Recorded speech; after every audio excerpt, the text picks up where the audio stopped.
Bonjour Amandine, une première vidéo pour revenir sur le petit bracelet que vous aviez pris pour votre fils.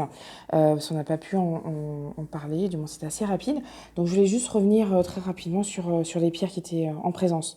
Donc on avait trois pierres, je pense que c'était dans ce sens-là, mais c'est pas forcément évident, mais je pense que c'était comme ça.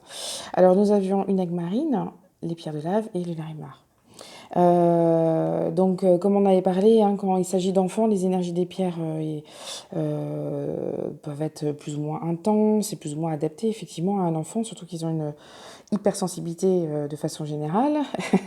D'ailleurs, il ne faut pas hésiter à écouter le besoin et l'envie des enfants quand ils ont envie de mettre un bracelet ou même une pierre quelque part et l'enlever. Ils sont vraiment à leur écoute à ce niveau-là, donc il faut pas hésiter à leur faire confiance. Donc là, on est sur une énergie très enveloppante hein, globalement. Donc là, au niveau de l'aigle marine, on est vraiment, aussi bien au niveau du Larimar, on est vraiment dans une énergie liée à la mer. Alors, je vous laisse les interprétations liées au terme mer, qui peut s'écrire de plusieurs façons. Donc là, l'aigle marine, c'est vraiment une énergie très subtile qui amène l'aspect fluidité qu'on peut avoir dans la mer, donc vraiment avec ce mouvement, hein, comme peut avoir les vagues. Donc il y a une énergie de mouvement, mais de fluidité. On n'est pas en tempête là, on est dans un joli roulis, on va dire. Donc là, c'est vraiment cette partie voilà, de mouvement fin, de voilà, peut-être pour aller au-delà de la stagnation hein, aussi, hein, on peut imaginer. Mais on est vraiment dans cette fluidité, dans l'aspect aussi purification et nettoyage qu'à l'eau, hein, parce qu'on se nettoie quand même sous la douche, avec une eau qui est pas stagnante d'ailleurs. Donc du coup, on a vraiment cette idée-là. Là, on est vraiment dans l'aspect flux, mer, voilà, avec cet accompagnement, cette légèreté quand on se baigne dans la mer, on est vraiment dans un acte voilà, de communion et avec cet effet de flottaison. Donc c'est vraiment cette idée de soutien qui est très beau. Après, nous avons le larimar qui est une pierre qui est très intéressante, qui va nous amener plus pour le coup à aller plonger en nous. Vous avez cet aspect terre qu'on retrouve sur cette pierre. Le larimar est connu pour être une pierre aussi qu'on porte au niveau du chakra de la gorge pour aider à communiquer, par exemple, lors d'événements en société. Voilà, on a une conférence à faire.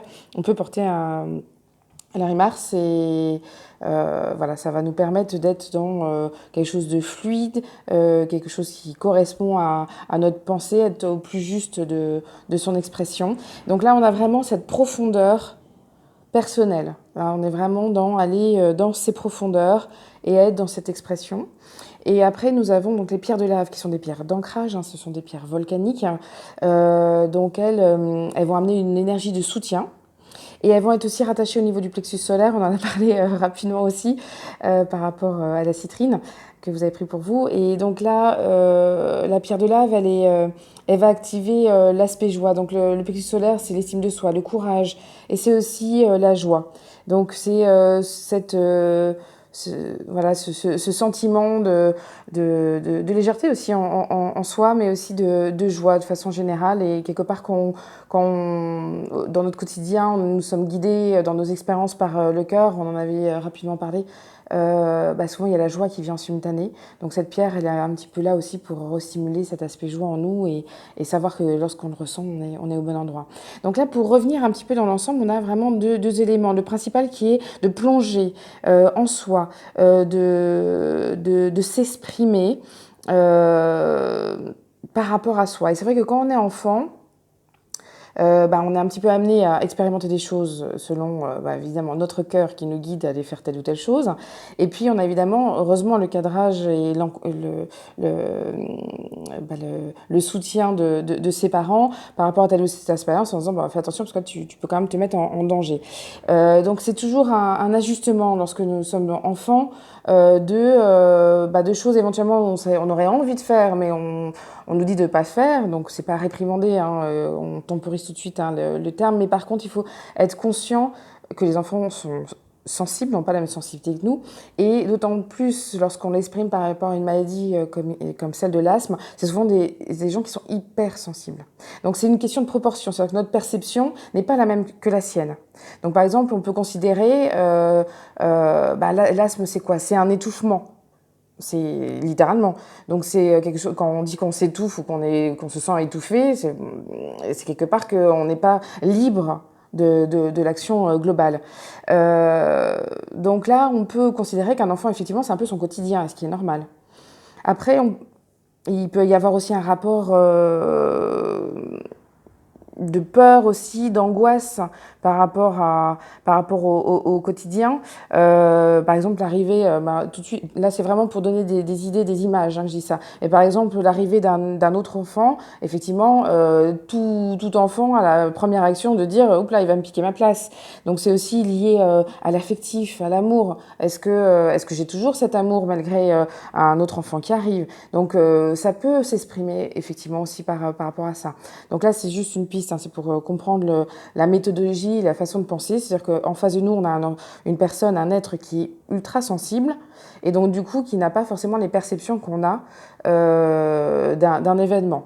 Et donc du coup, l'asthme, c'est vraiment s'étouffer, ne pas pouvoir s'exprimer, ne pas se sentir dans la liberté d'action également, et avec un manque qui peut être potentiel de liberté, d'amour affectif, voilà, de reconnaissance. Il y a comme une dépendance aussi un peu affective qui peut être mise en avant. Donc c'est vraiment cette idée-là. Et là, par rapport à ce que propose ce bracelet, on est vraiment dans l'idée de soutien. Là, il y a un cocon. C'est comme un petit peu le ventre maternel, avec l'aigle marine. On repart dans ce liquide, on va dire, de protection quand on est dans le ventre de la maman. Donc cette protection et en même temps, par le Larimar, aller dans ses propres profondeurs pour trouver sa propre protection aussi, sa propre place.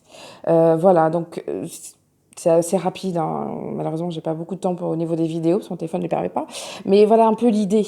Il faut bien prendre en considération que chaque être a sa propre perception, ses propres sensibilités, et là on est en présence évidemment d'un enfant, de sa sensibilité, et en plus d'une expression de cette maladie propre qui est liée forcément à un moment donné à un aspect aussi un peu émotionnel. Donc la quête, c'est déjà de proposer un petit cocon et après d'aller visiter avec l'enfant et de voir où serait sa forme de confort supplémentaire pour lui. Voilà.